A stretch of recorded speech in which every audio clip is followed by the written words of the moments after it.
Hi everyone! Ako po si Cynthia Asi, ang Public Relations Officer ng PhilHealth Regional Office 4B. Ang PhilHealth Yakap ay ang Yaman ng Kalusugan Program. Ito po ay outpatient benefit package ng PhilHealth, meaning hindi kailangang ma-confine ang member or ang dependent ng member ng PhilHealth para po makagamit ng benepisyo. For Yaman ng Kalusugan Program, ang magiging benepisyo po ng mga members at dependents, mayroon po tayong libreng consultation, libreng gamot, at libreng laboratorio at libreng referral sa isang cancer screening facility.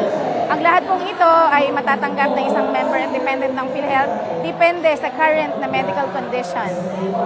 Napakadali lang pong gumamit ng PhilHealth Yakap na benepisyo. So magsisimula po ito sa pagre-rehistro sa isang napiling Yakap provider ng mga member at dependent. So once na nakapili na po sila ng kanilang Yakap clinic, sila po ay pupunta na diretso sa kanilang napiling Yakap clinic para mag-avail ng benefit. So ang step number 1, sila muna po ay magkakaroon ng medical profiling. And then after ng profiling, ito na po yung consultation. Upon consultation, pwede pong magkaroon ng results such as libreng gamot, libreng laboratory, or pwede rin naman nga pong i-refer sa isang cancer screening facility. So yun pong ating laboratory, meron po tayong 13 na mga laboratory and diagnostic tests na pwedeng makuha ng libre under the Yakap. Pagdating naman po sa gamot, meron po tayong 21 na medicine na pwede rin pong makuha ng libre sa Yakap. For the cancer screening facility, meron po tayong 6 na iba't ibang cancer screening facility kung saan pwedeng ma-refer ang ating mga member or dependent. Depende po ito sa medical condition. Napakadali lang po na mag-avail ng Yakap na benefit ng PhilHealth.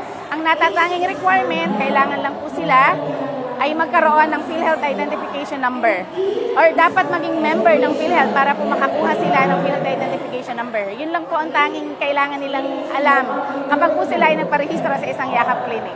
Ang PhilHealth Consulta po, yan po ang aming dating pangalan ng aming outpatient benefit package. So last year, July of 2025, nagkaroon po ng rebranding ang PhilHealth. Tinawag po namin ngayon ito na Yakap or Yaman ng Kalusugan Program. Same ang benefits pero mas pinalawak gaya nga po ng in-explain ko kanina. Mas pinalawak na outpatient benefit package handog ng PhilHealth sa lahat ng member at mga dependents. Ang lahat po ng mga Pilipino ay naanyayahan na mag-avail ng benefit package na ito. Isa po sa mga layunin ng Yakap ay maging malayo sa sakit ang lahat. So, ang gusto po ng ating presidente ay malusog ang mga Pilipino. Madali lang naman pong mag-avail. Lahat po ng ating mga kababayan, lalo ng mga taga San Juan, inaanyayahan po namin kayo ngayon dito po sa Capitol on Wheels. Andito po ang mga serbisyo ng PhilHealth. Napakadali pong mag-avail. So, punta po kayo dito sa Capitol on Wheels sa San Juan.